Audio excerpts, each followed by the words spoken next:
Welcome to another Fabricate Friday video on my blog and YouTube channel. I'm Suzanne, a Stampin' Up! Demonstrator in Canada.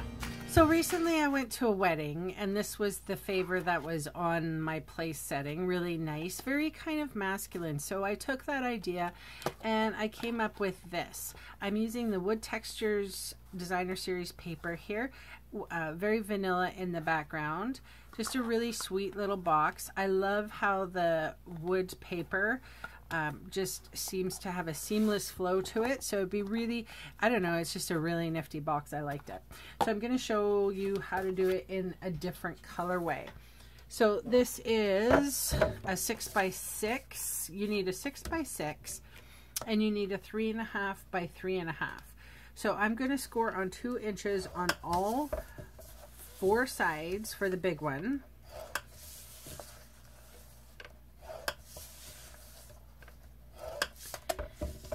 And then for the little one, which is going to be the lid, I'm going to use what's called a box maker shim.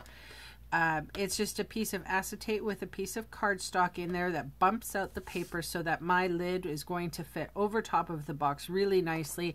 It's not going to be too loose like this one. It's going to be nice and snug where you actually don't need ribbon, so or a belly band or anything to keep that lid on. It's going to stay no matter what, right? So Connie Stewart came up with this idea. I think it's great. I can't improve on perfection. You could go and search in her videos for box maker shim and learn how to make one for yourself. It's really easy. It's just acetate and cardstock. Okay, so with my box maker shim in there, I'm going to score on 3/4 of an inch on all 4 sides. And you do have to make sure that the paper is up against that shim, that it's not sneaking under. Okay, I'm going to score and burnish all of my score lines. Fold and burnish. Super quick. I love making cube boxes.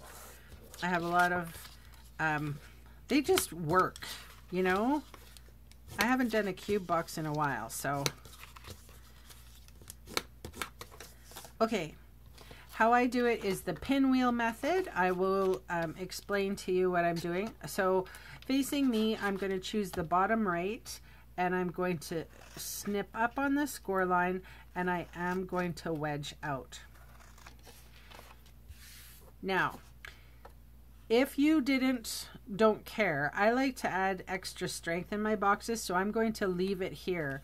But you could cut half of that off and just have a tab, especially if it's something light like a treat or something in the box.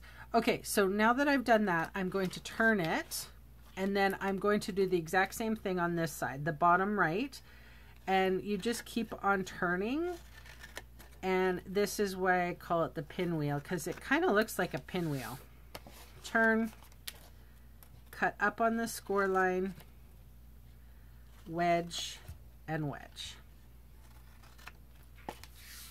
Turn, cut up on the score line, wedge, and wedge. Okay, so what is going to happen is, how it's going to come together is that all of these pieces, the tabs are going to go on the inside. So every bit of that box has a reinforcement, but it's not 2 pieces that are stuck against one side and one side's flimsy. By doing this pinwheel technique, you will get a equal strength all the way around. Hopefully that makes sense. I'm going to do the exact same thing. You don't have to do the pinwheel for the box lid, but again, just in case say my shim had been messed up or something like that, by distributing the bulk of that second piece of paper onto, it really doesn't matter for the lid, but I guess just because I do it on the bottom, I do it on the top. A little bit OCD, I guess, that way. Okay, so I'm going to put on my adhesive. When I put on adhesive, I like to put it close to the score line, well, somewhat closer than that, and then along my free edge. So close to the score line on my free edge. That way that tab isn't, or the tab is going to be securely snug up against where it's supposed to be. Okay. So basically all you're doing now is you're taking the free edge here and putting it on that crease.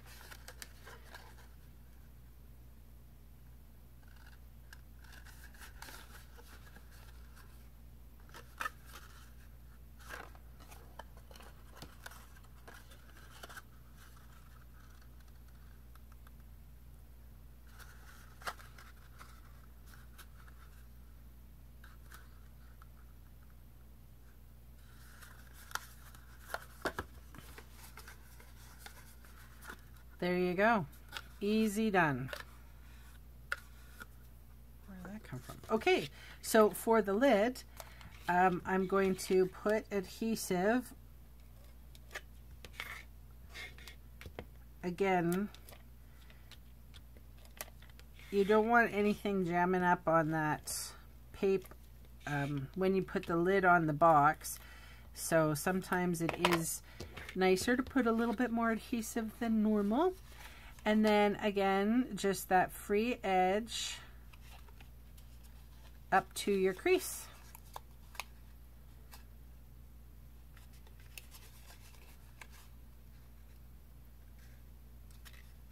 I see some adhesive there. I'm going to get that.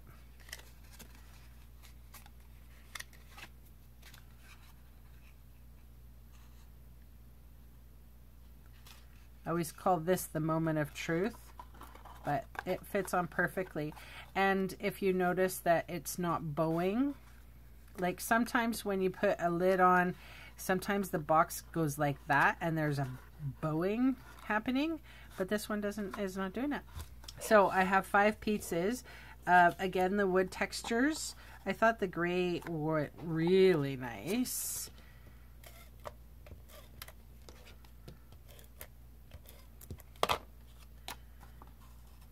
So I will tell you the dimensions in a sec. 1 7/8 by 1 7/8. And I'm going to bring out my trimmer. Okay, so I want the direction to go this way, like along the box. So I want it to make sure that it looks kind of like that, like the green is going this way. So I'm going to cut it with that in mind. So I need to cut at 5/8. So 5/8 is the little tick mark right after the 1/2 inch mark. So I know that this is the 1/2 inch, this is a 1 inch. So I'm going to go right boop there and cut. So I'm not going to mix these up. So I'm going to cut them all and I will be back here shortly. Okay, so now that I have all my little pieces, I'm going to just adhere them to the box. So the box lid, basically I want to make this free edge match up with the very bottom of that box lid. If that makes any sense. Okay, and now keeping the pattern happening, and again pushing this one straight up.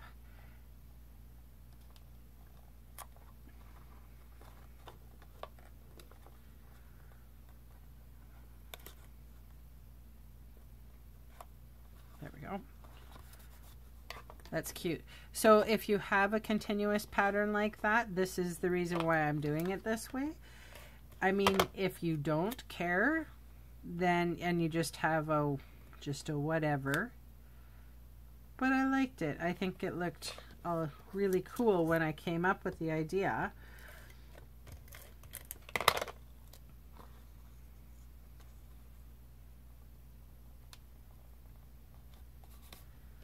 Right? I like the gray. It's picking up the gray in there. And I am bound and determined to use up all, like there's so much paper that the wood textures comes with, and I'm bound and determined to use it all. I really like the paper. It definitely gives you a masculine feel. I have my brother-in-law who is married to my sister. His name is Rick. Rick is a cabinet maker. So when I first met him, I was really young, and he was in, because my sisters are a lot older than me. I bet you didn't know that.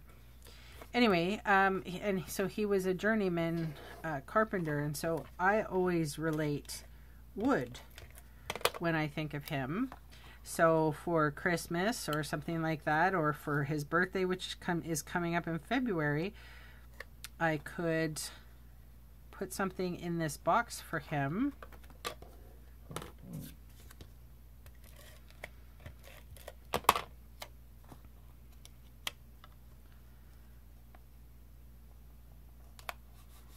Cute.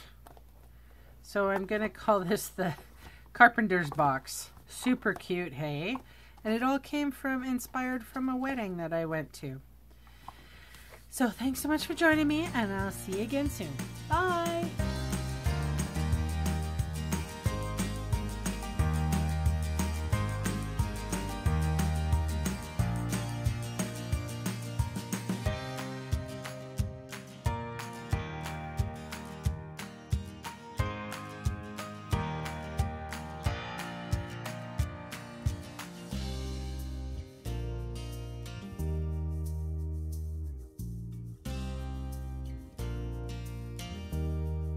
Hey, thanks for sticking around to the end of the video. On screen are 2 more videos for inspiration. Click on the maple leaf to visit my website, or click on me to subscribe to my channel. Thanks again for watching.